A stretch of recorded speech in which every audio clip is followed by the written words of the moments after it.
Okay, we're ready? Okay. So welcome to Transcending Shame. My name is Gloria Jackson Nefertiti. And I'm just going to start out right now, just showing some slides that have to do with shame. This first slide is of Stella Young, who was a political activist, actually a disability political activist. And I love her quote here: "To live unapologetically in a body you're consistently told you should be ashamed of is a political act."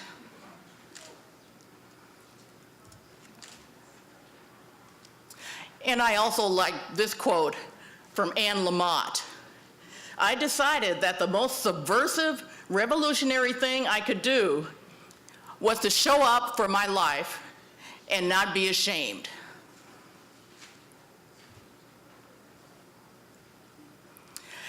This is a quote that I found on the internet, and I wish I knew who the author was, but it's another one of my favorites. "In a society that profits from your self-doubt, liking yourself is a rebellious act."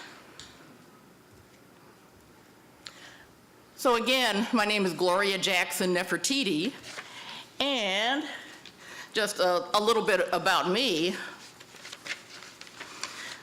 So I'm a poet, public speaker, singer, photographer, performance artist, and longtime artist model, as well as a former fundamentalist Christian and cult member. Ooh, which cult? Oh, right. And I normally don't give out the name of the cult just because there was only one of this particular cult. But it was based in Portland, Oregon at Portland State University in the 1970s. So, I mentioned that I'm a former fundamentalist Christian and former cult member. And I'm also a breast cancer survivor. And in fact, it was the cancer diagnosis in 2013 that just showed me how short life is. And so this served as the catalyst for me to come out as sex positive, bisexual, and polyamorous. But more importantly, it helped me to start setting boundaries and to not allow people to treat me badly anymore. It also helped me to get to the point where I no longer cared what people thought about me. I also no longer allowed people to shame me.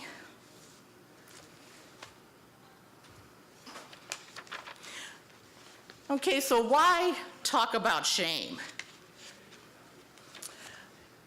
And according to the slide here, shame is a tool of social control. And that dynamic can be replicated in interpersonal relationships, manifesting as coercive power and control. Okay, just going to find something here really quick. Okay, so what is shame?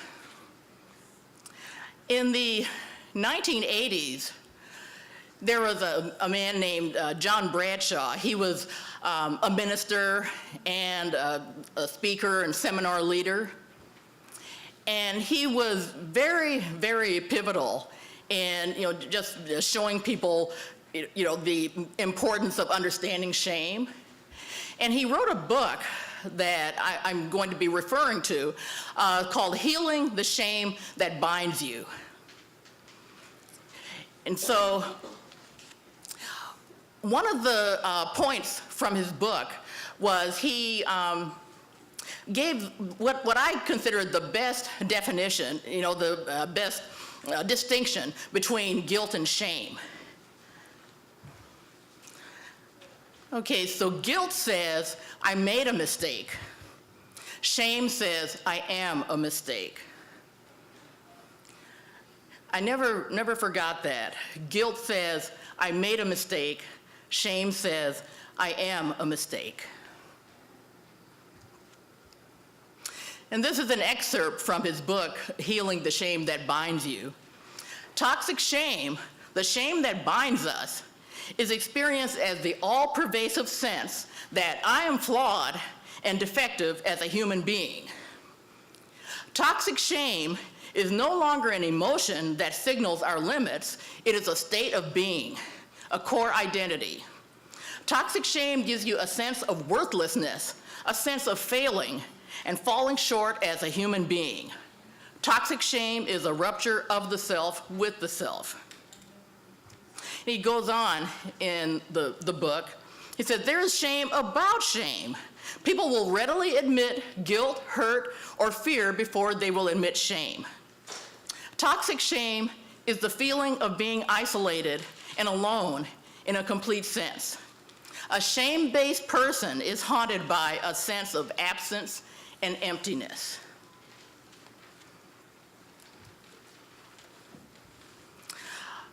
About a year or so ago, I went to an all-day, event or seminar in Seattle, where I live.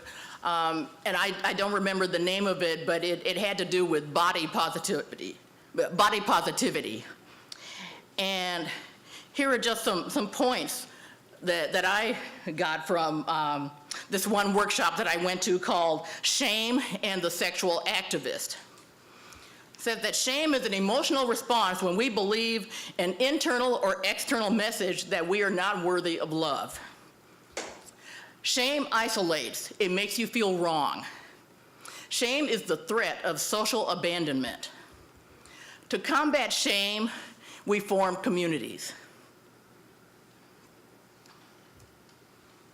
This is another quote I really like from one of my favorite authors, Brené Brown, who has written about shame and about vulnerability. She says, shame needs 3 things to survive: secrecy, silence, and judgment. Empathy is the antidote to shame. The 2 most powerful words when we're in struggle: me too.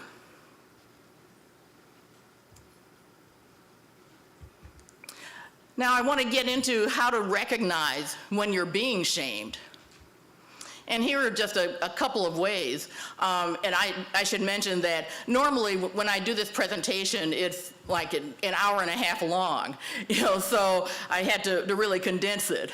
But I just wanted to, present the most important points. So how to recognize when you're being shamed.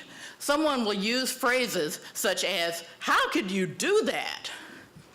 Or you never, or you always, or you should know better. Now, my late father would frequently use the phrase, you should know better. See, I'm the second oldest of 8 kids. And somehow he had this idea that because I was one of the oldest, that I should just automatically know certain things, whether or not I was taught. And so I remember several times where he would just be, pointing his finger at me and just berating me and saying, now you're older, you should know better, you're supposed to know better. And of course I would just, feel all this shame, feel this worthlessness. And another way to recognize it is someone will repeatedly bring up your past. There was someone I was in a long-term, very toxic relationship with. And let me just, backtrack a little bit. Now, my disabilities are invisible disabilities. I have social anxiety. I mean, that's even in my medical records. Depression, anxiety, and I also have traumatic brain injury, from the domestic violence, growing up. And so one of the things that happened in my past when I was in this relationship with this person is I called him, really upset one day because I was just really being mistreated at work.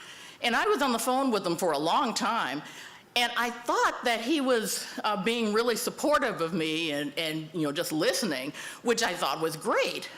But I found out later on that he was really using that against me. And so basically he was using my mental illness against me. And when I talked to him on the phone, I was really, really angry, and justifiably so. But what would happen is that if I talked to him about how I was being treated, for example, he would bring up the past, and he would say something like, "You were so mad. I can't believe how mad you were." And I mean, he was judging me for how I felt. And so, of course, I felt shame. I mean, of course, nowadays, there's no way that anybody would be able to do that with me, especially to bring up something from my past, which had absolutely nothing to do with our conversation. So, okay. All right, so everybody who has the handout, or if you can look on with someone, I just want to go through the handout and go through the 4 ways to transcend shame. First, love and forgive yourself. And here I'm quoting from John Bradshaw again, still from Healing the Shame That Binds You. Toxic shame's greatest enemy is the statement, "I love myself." To say, "I love myself" can become your most powerful tool in healing the shame that binds you. To truly love yourself will transform your life. From Healing the Shame That Binds You by John Bradshaw, rest in peace. When I was doing the research for this presentation, I Googled John Bradshaw, because I, hadn't really, heard anything about him in years.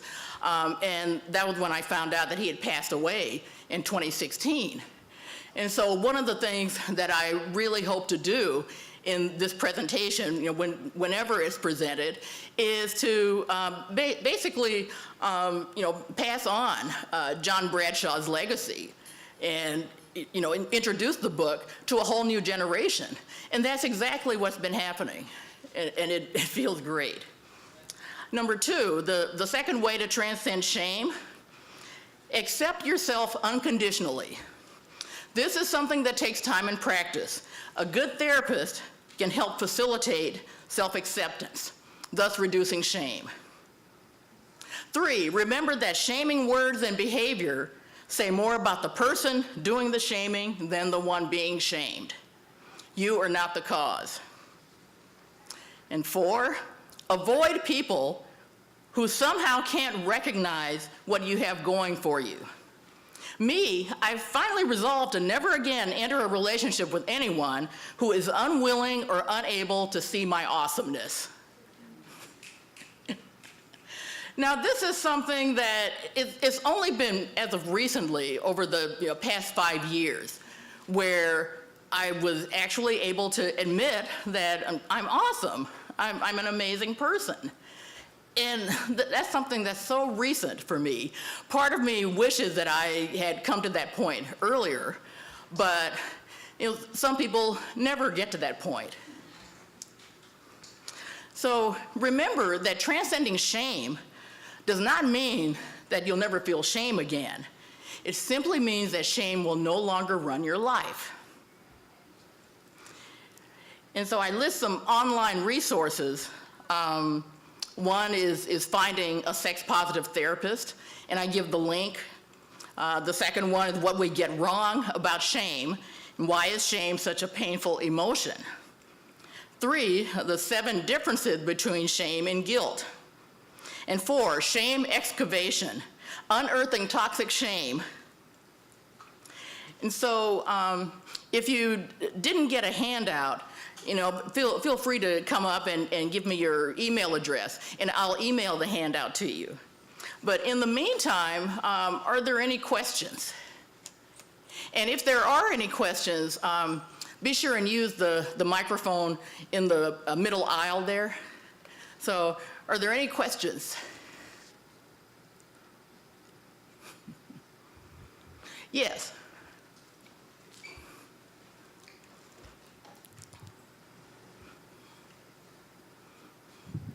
Hello, so one, thank you very much for speaking today. I really resonated with a lot of what you said.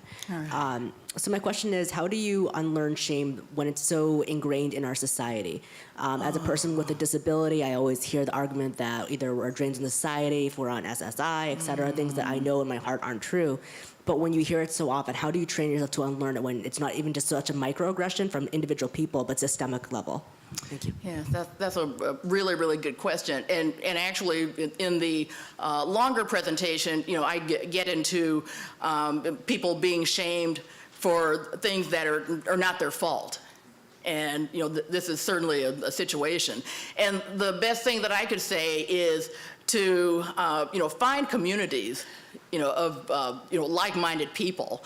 And the more time you spend with people who are like-minded, then the less it will, start to bother you that, the society, the way it's set up, tends to shame people for little, like I said, for the things that you can't help, things that are not your fault. But yes, I would say that community is really the best thing, as far as helping to combat shame. Yeah. So, yes. And let's see, if somebody could pass the microphone down. Yes. Yes. Where was it? Thank you. I know you had suggested to surround yourself with people who don't shame you. Yes. But what about people that you have no choice but to interact with, like coworkers, family? How do you cope when they shame you? I would say, unfortunately, is one of those things that really, really takes time. And I wish that weren't the case. I think about, past working situations that I'd been in where, my coworkers and my bosses would shame me. And at the time, I didn't have the knowledge that I have now, but at the time, it just didn't occur to me that there was anything inappropriate about it. I was so used to being mistreated, like at home, for example, and in the cult, and just so many other situations that when a boss would shame me, I just allowed it to happen, because I just kind of took the attitude that, well, they're my boss, and so it's like I have no choice. So that's a difficult situation, and I would just say, again, the community is so important, just having somebody to vent to, especially, to talk to them about what happened at work. And, I find that so valuable. What's also valuable, too, is if you can find a really good therapist. I mean, the therapist I have, she's someone I'd been seeing for like the past 6 or 7 years, and she's just amazing. I feel really fortunate to have found her. So those would be the two main things, having community, people you can vent to, and, people who will listen to you, and to have a good therapist, and somebody who can also help you with boundary setting. And even if somebody is your boss, that doesn't necessarily mean that they're allowed to, treat you just any old way. So I hope that helps. Yes, thank you. All right. Let's see. Are there any more questions? I think we've got about 3 minutes, I believe. Let's see. Okay. Well, let me give you some food for thought. So sometimes I'll think about the times that I've been shamed, and there are certain ways that people feel when they're shamed. And I know for me, the physical signs are my face, my cheeks would get really hot, and I'd have this really sick feeling in my stomach whenever somebody would say something that just causes me to feel completely worthless. And does anybody want to share what it feels like for them when they're shamed? Because I know that it's different for everybody. Or if not, that's certainly something to think about. And again, if you didn't get a handout, please come up and I'll take your email address and I'll give you a handout. And okay, I think that's it. Thank you so much for listening. All right.